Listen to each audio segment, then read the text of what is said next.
ignored God. Well, I can say I did ignore God. I didn't do it God's way, but I never thought God didn't see me, even though I thought I could pray stuff away, and there were certain things that I was just selfish about and didn't go God's way.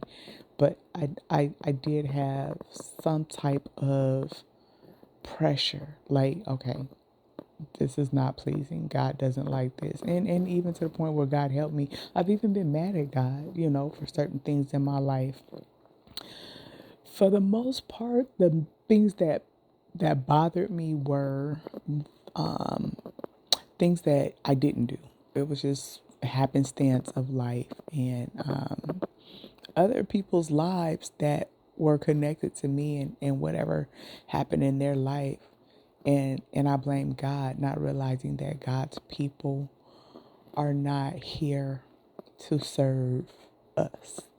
We can help each other along in our individual journeys, but people aren't here for necessarily the longevity of our lives. At some point, we are going to be on our own in this thing.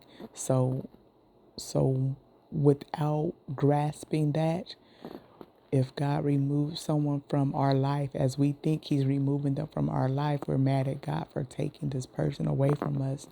But he's not. That's his servant, his child, and they are here for his purpose.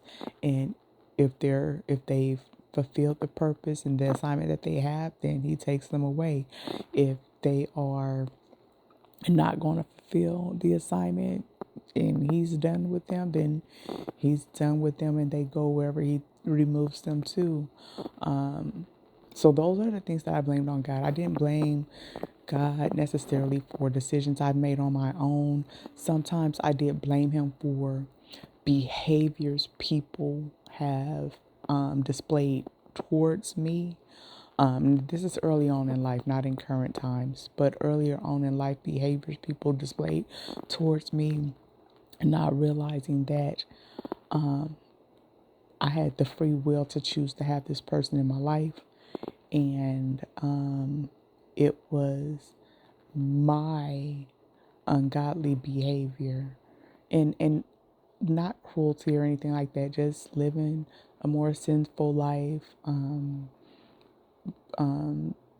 looking for love through people and fleshly things which are not of God, not going to God for the love, going to people for the love, and people don't have the love to give. They can only give what they have or what they want and all of that. Anyway, blaming God for the behaviors of other people when it was myself who got myself attached to these people without going to God to see if that person was okay. But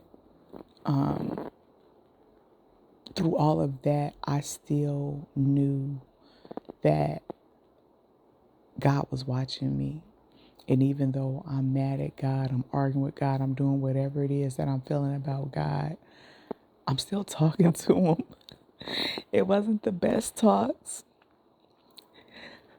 and it wasn't what God wanted. It's not the relationship God wanted me to have with him. But I think that the fact that I still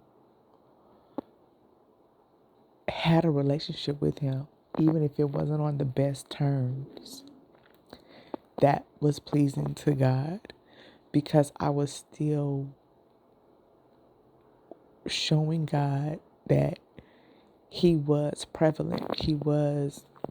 I wasn't making him my priority, but even though I was doing what I wanted to do, I I knew he was the ultimate boss. Just like if you actually have physical parents, and depending on where you are in your behavior, your parents may say you can't wear a certain outfit or something, and you pack this little outfit, or you borrow your friends or something, and you get out to school or to the skating rink, or to wherever place y'all going, and you put on whatever this outfit is that that someone else's or that you're not allowed to wear. It's just like, okay, they don't see me and I'm doing this defiantly. But I do know that before I interact with my parent again, I'm going to need to be in a proper form, in the proper outfit, and all of that. And that's similar to how I went through life with God. It's just like, I know God sees me, but at some point, it's like, oh, I'm just going to do what I want to do, and I'll talk to God about it later or whatever. And I did, but He still saw me. Unlike our physical parents, they can't see when we're away from them. God saw everything that I did. But what God could see that I didn't necessarily remember or realize at the time is that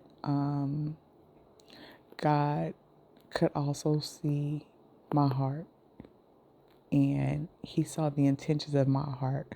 My intentions were not to deceive Him. My intentions were to make myself feel better. My intentions were to go get something that I thought I needed and that I wanted outside of God, not realizing that God was the source for it. So even though I purposely, willfully led my own life into disaster, God knew that my intentions were not to harm me, was not to harm someone else, and that it was a cry out for something that I was missing that I didn't realize where the source of it could be filled from. But I think I went off on some other thing now. This message was about being in the wilderness, both of us being in the wilderness, both of us being led astray. And then the final breakdown of, okay, let's separate this thing because we are not in agreements on which path to go. And two can't walk together unless they be agreed. And we were not agreed.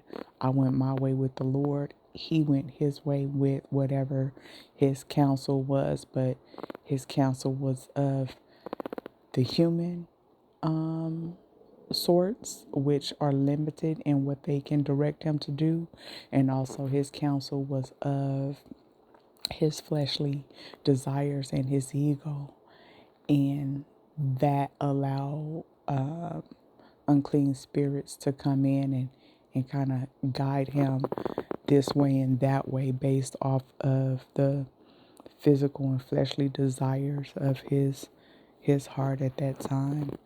And I was not down for that. And I think that unless he gets himself on a right mental track, that he is going to stay in the wilderness for a very, very long time.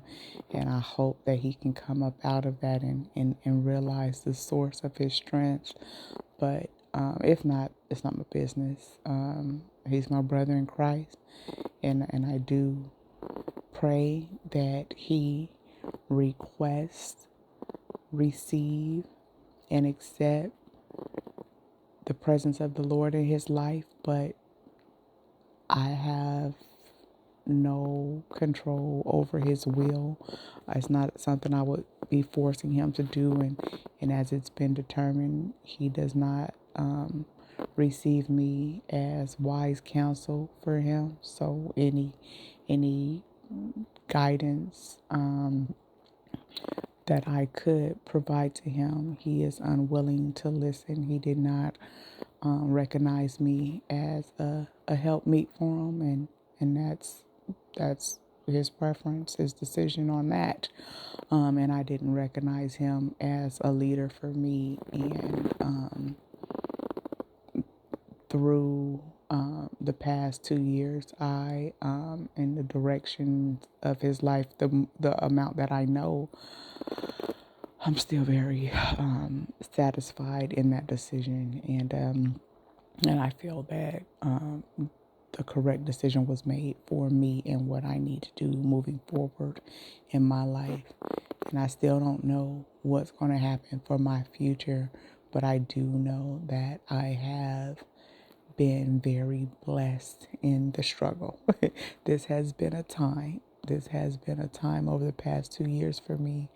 However, I've been very blessed. I cannot deny the blessings I've had, the peace I've had, the joy I have, the peace I have, the relationship I have, the learning and exploration of spiritual knowledge and wisdom. Oh my goodness.